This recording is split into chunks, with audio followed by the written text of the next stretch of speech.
Hi friends, welcome to my channel. ప్రాణాపాయ స్థితిలో ఉన్న సుశీల నగలు తాకట్టు పెట్టడానికి వెళ్ళిన బాలు మీనాకి ఎదురుపడ్డ గుండె పగిలే నిజం. అసలు ఇదంతా ఎలా జరగబోతుందనేది ఈ వీడియోలో తెలుసుకుందాం. సుశీల అయితే ఇక ఫోన్ చేస్తుంది సత్యానికి. ఫోన్ చేసి నీకు విషయం గుర్తుందా అని అడుగుతూ ఉంటుంది. నాకెందుకు గుర్తులేదమ్మా, నీ పుట్టినరోజు కదా, 75వ పుట్టినరోజు, నా పుట్టినరోజు బాగానే గుర్తు పెట్టుకున్నావే అని అంటూ ఉంటుంది సుశీల. అమ్మ పుట్టినరోజు కొడుకు మర్చిపోతాడా, కొడుకు పుట్టినరోజు అమ్మ మర్చిపోతుందా అని అంటూ ఉంటాడు సత్యం. రేయ్, నా పుట్టినరోజు ఎప్పుడురా నీకు అని గుర్తుందా అని అడుగుతూ ఉంటుంది ప్రభావతి బాలుని. అప్పుడే ఇక బాలు అయితే ఎందుకమ్మా అలాంటి రోజుల్ని గుర్తు చేస్తావు అని అంటూ ఉంటాడు బాలు. తర్వాత మీ అందరూ కూడా నా 75వ పుట్టినరోజుకి ఊరికి రండ్రా, అందరూ కలిసి మనం పుట్టినరోజు జరుపుకుందాం అని అంటూ ఉంటే అప్పుడే ఇక ఆ మాట విని అందరూ కూడా ఇక ఒకరి ముఖాలు ఒకళ్ళు చూసుకుంటూ ఉంటారు. ఇక సత్యమైతే ఎవరి పనుల్లో వాళ్ళు బిజీగా ఉంటున్నారమ్మా, అందుకని నువ్వేరా అని అంటూ ఉంటాడు సత్యం. ఇక అందరూ కూడా ఇక్కడికే రమ్మని మీనా కూడా చెప్పడంతో సుశీల అయితే రావడానికి ఒప్పుకుంటుంది. అప్పుడే ప్రభావతి మళ్ళీ మా అత్తగారు వస్తుందా, అత్తగారు పోరు నాకు తప్పేటట్టు లేదు అని అనుకుంటూ ఉంటుంది ప్రభావతి. తరువాత ఇక ప్రభావతి డ్యాన్స్ క్లాస్కి అని చెప్పి వెళ్ళిపోతుంది. వెళ్ళిపోయిన తర్వాత ఇక బాలు అయితే మీనాతో ఇలా అంటూ ఉంటాడు.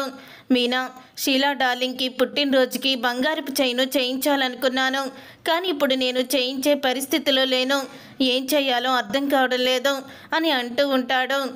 బాలు అయితే ఎందుకండి దానికి అంత కంగారు పడుతున్నారు, ఎలాగో నా నగలు నేను పెట్టుకోవడం లేదా, కాదు కదా బీరువాలోనే ఉన్నాయి, అత్తయ్య గారిని అడిగి ఆ నగలు తాకట్టు పెట్టి మీరు అమ్మమ్మ గారికి చేయించండి అని అంటూ ఉంటుంది మీనా. అప్పుడే ఆ మాట విని బాలు అయితే ముందు నాన్నకి విషయం చెప్దామని వెళ్ళి సత్యంతో విషయం అంతా చెప్తూ ఉంటారు. మీనా నగల్ని తాకట్టు పెట్టి నానమ్మకి నేను చేయించేద్దామని అనుకుంటున్నాను నాన్న అని అంటూ ఉంటే సరేరా మీ అమ్మ వచ్చాక అడుగు అని అంటూ ఉంటాడు సత్యం. ఈ మాటలన్నీ విన్న మనోజ్ అయితే భయపడిపోతూ ప్రభావతి దగ్గరికి అయితే వెళ్తాడు. అమ్మ అమ్మ అని అంటూ ఉంటాడు. ఏంట్రా ఇక్కడికి వచ్చావు అని అంటూ ఉంటుంది ప్రభావతి. ఏం లేదమ్మా, మీనా బాలు ఇద్దరూ కూడా నిన్ను నగలు అమ్మ అడగాలని అనుకుంటున్నారు అని అనగానే అదేంట్రా, ఆ మీనా ఆ బాలుగాడు చేయించేదాకా నగలు చేయించుకోనని మంగమ్మ శబ్దం చేసింది కదా అని అంటూ ఉంటుంది ప్రభావతి. అది కాదమ్మా, నానమ్మ పుట్టినరోజుకి వాడు చైన్ చేపిస్తాడంట, దానికి నగలు కావాలని చెప్పి అడుగుతున్నాడు, ఇప్పుడు నువ్వు వచ్చాక నగలు అడుగుతానని చెప్తున్నాడు నాన్నతో అని అనగానే వామ్మో, ఇప్పుడు ఆ నగలు గురించి బయటపడిందంటే నువ్వు ఆ నగలు తాకట్టు పెట్టుకున్నావని తెలిస్తే నన్ను మీ నాన్న గొంతు నులిమి చంపేస్తారా అని అంటూ ఉంటుంది ప్రభావతి. నువ్వేం చేస్తావో నాకు తెలీదు, వెంటనే వెళ్ళి ఆ నగల్ని తీసుకురా అని అంటూ ఉంటే అప్పుడే ఇక ఆ మాట విని మనోజ్ అయితే ఇక వెంటనే సేటుకి ఫోన్ చేస్తాడు. ఆ నగల్ని నేను తీసుకుంటాను, అలాగే ఉంచండి అని అంటూ ఉంటే నువ్వేమన్నా తాకట్టు పెట్టావా, ఆ నగలు మేము కరిగించేశాము, అమ్మేశావు కదా అని సేటు అనేసరికి ఒక్కసారే షాక్ అయిపోతూ ఉంటాడు మనోజ్. అప్పుడే ఇక ప్రభావతి అయితే అక్కడికి వస్తుంది. ఏమైందిరా అని అడుగుతూ ఉంటుంది. ఆ సేటు నగలన్నీ కూడా కరగపెట్టేశాడంటమ్మా, ఇప్పుడు ఏం చెయ్యాలో అర్థం కావడం లేదు అని మనోజ్ అయితే షాక్ అయిపోతూ ఉంటాడు. ఇక ప్రభావతి షాక్ అయిపోతూ తాకట్టున పెట్టిన నగలు కరిగించేయడం ఏంట్రా అని అడుగుతూ ఉంటుంది. ఆ నగలు నేను తాకట్టు పెట్టలేదమ్మా, అమ్మేశాను అని మనోజ్ చెప్పగానే ప్రభావతి షాక్ అయిపోతూ రే ఏంట్రా నువ్వు చెప్పేది, నగలు తాకట్టు పెట్టడానికి కదా నువ్వు తీసుకువెళ్ళావు, అమ్మేశానని చెప్తున్నావేంట్రా అని ప్రభావతి అంటుంది. ఏం లేదమ్మా, ఆ రోజు ఆ నగలకి కేవలం 2 లక్షలే వస్తాయి తాకట్టు పెడితే అన్నారు, అందుకని నేను 4 లక్షల కోసం ఆ నగల్ని అమ్మేశాను అని అంటూ ఉంటే ఆ మాట విని ఒక్కసారి షాక్ అయిపోతూ ఉంటుంది ప్రభావతి. ఆ నగల్ని షాపు వాడు కరిగించేశాడంట, ఇప్పుడు ఏం చేద్దామమ్మా అని అంటూ ఉంటే ఒరే నువ్వు నాకు ఎప్పుడూ కూడా ఏదో ఒక దరిద్రాన్ని తీసుకువచ్చే పెడుతున్నావు కదరా, ఇప్పుడు ఈ దెబ్బతో మీ నాన్న మనల్ని ఇంట్లో నుంచి బయటికి గెంటేయడం ఖాయం అని అంటూ ఉంటుంది ప్రభావతి. అమ్మ, నా దగ్గర ఒక ఐడియా ఉంది, నా దగ్గర గిల్టు నగలు మీనా నగలు ఉన్నాయి ఫోటో తీసి గిల్ట్ నగలు చేయిద్దాము, తర్వాత చూసుకుందాము, కానీ ఆ నగలు తాకట్టు పెట్టకుండా నువ్వే చూసుకో మీ బాలు అని అంటూ ఉంటాడు మనోజ్. ఏదోటి చేసి చావరా, నేనేదోటి చేస్తానులే అని అంటూ ఉంటుంది ప్రభావతి. అప్పుడే ఇక మనోజ్ వెళ్ళి ఇక సేమ్ అలాగే ఉండే గిల్ట్ నగలైతే తీసుకొస్తాడు. ప్రభావతి మనోజ్ ఇద్దరూ కూడా కలిసి ఇంటికి వస్తారు. వచ్చేసరికి అప్పుడే బాలు అయితే, నాన్న ఏంటి 2 రోజుల నుంచి వీడు అమ్మని వదలడం లేదు, అమ్మ వెనకాలే రావడం, వీళ్ళిద్దరూ గుసగుసలాడుకోవడం, ఏదో మొత్తానికి చేస్తున్నారు నాన్న అని అంటూ ఉంటాడు బాలు. నీకు ప్రతిదీ అనుమానమేరా అని అంటూ ఉంటాడు సత్యం. అయితే అప్పుడే ఇక సత్యం, ప్రభా బాలు నీతో ఏదో మాట్లాడాలని అంటున్నాడు అని అంటూ ఉంటాడు సత్యం. వాడు నాతో ఏం మాట్లాడతాడు అని ప్రభావతి ఏమీ తెలియనట్టు అడుగుతూ ఉంటుంది. అప్పుడే ఇక మీనా నగలు తీసుకొచ్చి ఇవ్వు అని అంటూ ఉంటాడు బాలు. అదేంటి ఆవిడ గారు నువ్వు సంపాదించి తీసుకొచ్చే వరకు నగలు వేసుకోనని శపథం చేసింది కదా, మళ్ళీ ఏ మొక్కం పెట్టుకుని నగలను అడుగుతున్నారు అని అడుగుతూ ఉంటే, మీనా శపథం చేసింది తను వేసుకోనని, అంతే తప్ప మాకు పూర్తిగా నగలు వద్దని కాదు.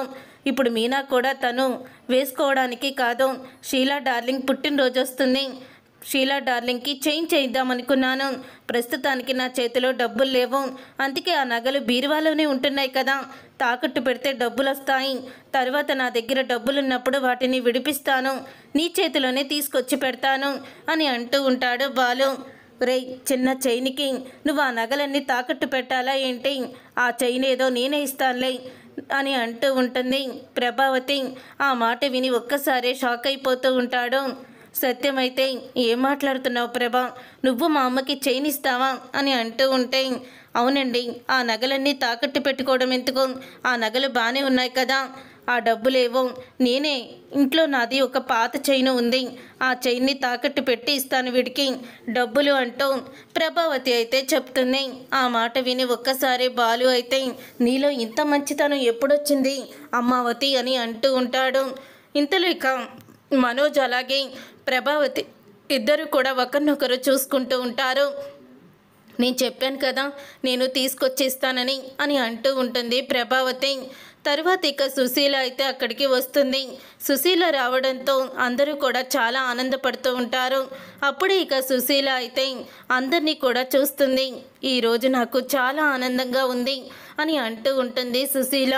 సత్యం ఎందుకో నాకు భయమేస్తుందిరా, గుండెల్లో దడగా ఉంది అని అంటూ ఉంటుంది సుశీల. ఏమైందమ్మా, బాగానే ఉన్నావు కదా అని అడుగుతూ ఉంటే, ఏమోరా సడన్గా ఈ చెయ్యి లాగేస్తుంది, ఏం జరుగుతుంది అని అంటూ కళ్ళు తిరిగి పడిపోతుంది. అలా కళ్ళు తిరిగి పడిపోయిన సుశీలని హాస్పిటల్కి అయితే తీసుకువెళ్తారు. అలా హాస్పిటల్కి తీసుకువెళ్ళిన తర్వాత అప్పుడే ఇక బాలు అయితే చాలా కంగారు పడిపోతూ ఉంటాడు. ఇక సత్యం కూడా చాలా భయపడిపోతూ ఉంటాడు. ఇంతలో డాక్టర్ వచ్చి ఆవిడికి హార్ట్ అటాక్ వచ్చింది, సర్జరీ చెయ్యాలి, 3 లక్షల దాకా డబ్బు అవుతుంది అని అంటూ ఉంటారు. ఆ మాట విని ఒక్కసారి సత్యం కుప్పకూలిపోతాడు. 3 లక్షల? రే 3 లక్షలు నేను ఎక్కడి నుంచి తీసుకురాను, మా అమ్మని బ్రతికించుకోవాలి, మా అమ్మ నాకు కావాలి, కానీ అంత డబ్బు నేను తీసుకురాలేను, ఏం చేయనురా బాలు అంటూ ఏడుస్తూ ఉంటాడు సత్యం. మీరు ఏడవకండి, మనం ఏం చేస్తామో, మన చేతుల్లో డబ్బు లేనప్పుడు అని అంటూ ఉంటుంది ప్రభావతి. అప్పుడే ఇక సత్యం అయితే ఏదోటి చేయరా బాలు అని అంటూ ఉంటాడు. అప్పుడే మీనా అయితే కంగారు పడకండి మావయ్య, నా నగలు ఉన్నాయి కదా అవి తాకట్టు పెట్టి డబ్బులు తీసుకొద్దాం, అవి సరిపోకపోతే నగలు అమ్మేద్దాం అని అంటూ ఉంటుంది మీనా అయితే. అప్పుడే ఇక ఆ మాట విని అక్కడే ఉన్న ప్రభావతి మనోజ్ షాక్ అయిపోతూ ఉంటారు. మిగతా ముగ్గురు కూడా అంటూ ఉంటారు, నిజమే మీనా నగలున్నాయి కదా, లేకపోతే మా మమ్మీని అడగమంటారా అని శృతి అడుగుతుంది. వద్దమ్మా మీ అమ్మని వద్దు అని అంటూ ఉంటాడు సత్యం. అయితే ఇప్పుడు కూడా పంతాలు పట్టింపులు ఏంటండి, వాళ్ళ అమ్మని అడుగుదాము అని అంటూ ఉంటుంది ప్రభావతి. నువ్వు మాట్లాడుకు ప్రభా, మీనా తన నగల్ని ఇచ్చేస్తానంది కదా అని అంటూ ఉంటాడు సత్యం. నువ్వు బాలుని తీసుకువెళ్ళి ఆ నగలు ఇవ్వు బాలుకి, లేకపోతే బీరువా తాళాలు ఇవ్వు, ఆ నగలు తీసుకొస్తాడు అని అంటూ ఉంటాడు సత్యం. అప్పుడే ఇక అమ్మా అని అంటూ మనోజ్ అయితే భయపడిపోతూ ఉంటాడు. ఇంకా ఏంటి నిలబడ్డావు, వెళ్ళు వీడితో పాటు అని అంటూ ఉంటాడు సత్యం. నన్ను క్షమించండి, నగలు నా దగ్గర లేవు అని ప్రభావతి అంటుంది. ఇక ఆ మాట విని ఒక్కసారి అందరూ షాక్ అయిపోతూ ఉంటారు. నగలు నీ దగ్గర లేవా అని అనగానే ఎందుకు లేవు అని ఉంటాడు సత్యం. ఏం చేసావు నగల్ని అని అనగానే మనోజ్ గాడు 4 లక్షలు ఫర్నిచర్ అమ్మి మోసపోయాడండి. అందుకనే ఆ నగల్ని ఇచ్చాను. కానీ వీడు నగలు తాకట్టు పెట్టకుండా అమ్మేశాడు. ఆ నగల్ని వాళ్ళు కరగపెట్టేశారు అని అంటూ నిజాన్ని బయట పెడుతుంది. అది విని ఒక్కసారి షాక్ అయిపోతూ ఉంటాడు సత్యం. అయితే ఇక సత్యం షాక్ అయిపోతూ ప్రభావతి చంప పగలగొడతాడు. అప్పుడే ఇక మనోజ్ అయితే నాన్న అని అనగానే నువ్వు నన్ను అలా పిలవకు. అసలు నువ్వు నా కొడుకని చెప్పుకోవడానికే నాకు సిగ్గుగా ఉందిరా. ఇంటికి పెద్దవాడివి, బాధ్యతలను తీసుకోవాల్సిన వాడివి, తండ్రి తర్వాత తండ్రి కుటుంబాన్ని నడిపించవలసిన వాడివి. కానీ ఏం చేసావురా నువ్వు? ఏం చేస్తున్నావు నువ్వు? ఇంట్లో ఉన్న సొమ్మంతా కూడా మింగేస్తున్నావు కదరా. నా రిటైర్మెంట్ డబ్బులు మింగేశావు. నీ భార్యకి ఇల్లు తాకట్టు పెట్టి మీ అమ్మ కూడా ఇల్లును కూడా మింగేయాలని చూసింది. ఇప్పుడు ఫర్నిచర్ షాపు పెట్టుకున్నావు కదా, పైకి వస్తున్నావని అనుకునే లోపే ఇంట్లో ఉన్న మీనా నగలు కూడా మింగేశావు కదరా. ఇప్పుడు నా తల్లిని నేను ఎలా కాపాడుకోను అని అంటూ ఉంటాడు సత్యం. అయితే అప్పుడే ఇక సత్యం ఆ మాట అన్న తర్వాత ఇక రోహిణి మనోజ్ని తిడుతూ ఉంటుంది. ఇక ఏంటి మనోజ్ అంటే నువ్వు బిజినెస్లో పైకొచ్చావు, చాలా తెలివిగా సంపాదించావు అనుకున్నాను. కానీ నువ్వు మోసపోయావా? మీనా నగల్ని అమ్మేసి ఆ 1 లక్ష తీసుకువచ్చి నా చేతిలో పెట్టావా అని రోహిణి అంటూ ఉంటుంది. నన్ను క్షమించండి, ఇల్లు తాకట్టు పెట్టి అత్తయ్య గారిని బ్రతికించుకుందాము అని అంటూ ఉంటుంది ప్రభావతి. అప్పుడే ఇక బాలు అయితే నాన్న ఇక వీళ్ళ మీద నాకు నమ్మకం పోయింది. అసలు ఎందుకు నాన్న అమ్మ ఇలా చేస్తుంది? నీకు చెప్పకుండా ఎందుకు ఇదంతా చేస్తుంది అని అంటూ బాలు కూడా బాధపడుతూ ఉంటాడు. చూసారుగా ఫ్రెండ్స్, రాబోయే కథలో ఖచ్చితంగా ఇలాగే జరగబోతుంది.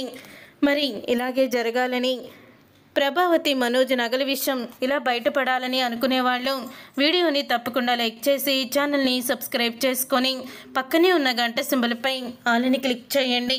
అప్పుడే మేము పెట్టే ప్రతి వీడియో మీరు మిస్ కాకుండా చూసేయవచ్చు.